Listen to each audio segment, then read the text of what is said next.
Seems to me the reason why God created the world is as a reflection of his own glory. In other words, God desires to create something which is other than himself.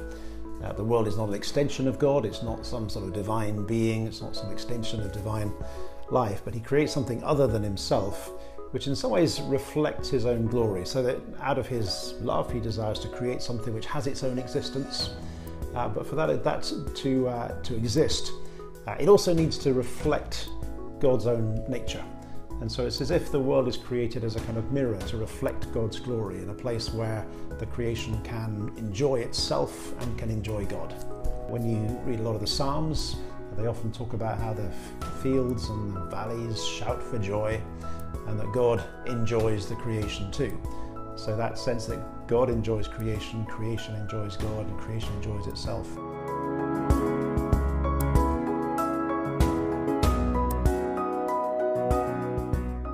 When we talk about creation, I think we're talking about creation out of nothing.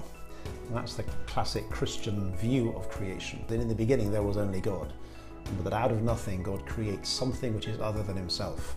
It's not an extension of God, it's not a divine thing, it's something other than God. But that's what we mean by creation. We're talking about something physical, something real, something other than God, but built for and built and created for God's joy and our joy.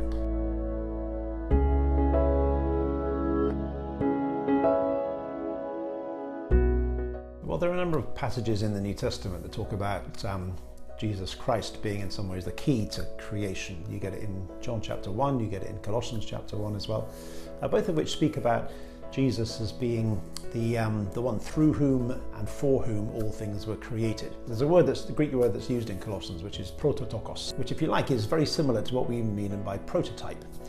That Christ is in a way the prototype of creation.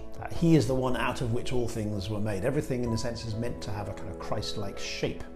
Or maybe put it, using a different image, you think of a stick of rock and there's lettering that runs right the way through the rock. So wherever you cut the rock, you see the lettering that's there. Every part of creation speaks of something of the character of God. So you look at a mountain, it tells you something about the steadfastness and the longevity and the faithfulness of God. You look at the sea, and the sea says something about the boundless mercy of God, because it just goes on beyond the horizon.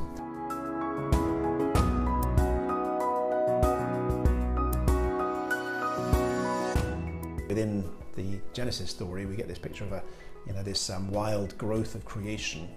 But the human calling is to some way bring order to that growth. So it's not unruly, it's not like a garden that just runs out of control. The human beings are meant to be those who bring order and beauty to that creation. There's a very interesting verse in Genesis chapter 2, verse 15, which talks about two roles for the human race within creation. But we are to reflect God's image within the world, and in his name, both develop and care for the creation, not to allow our working of creation to end up destroying it at the same time.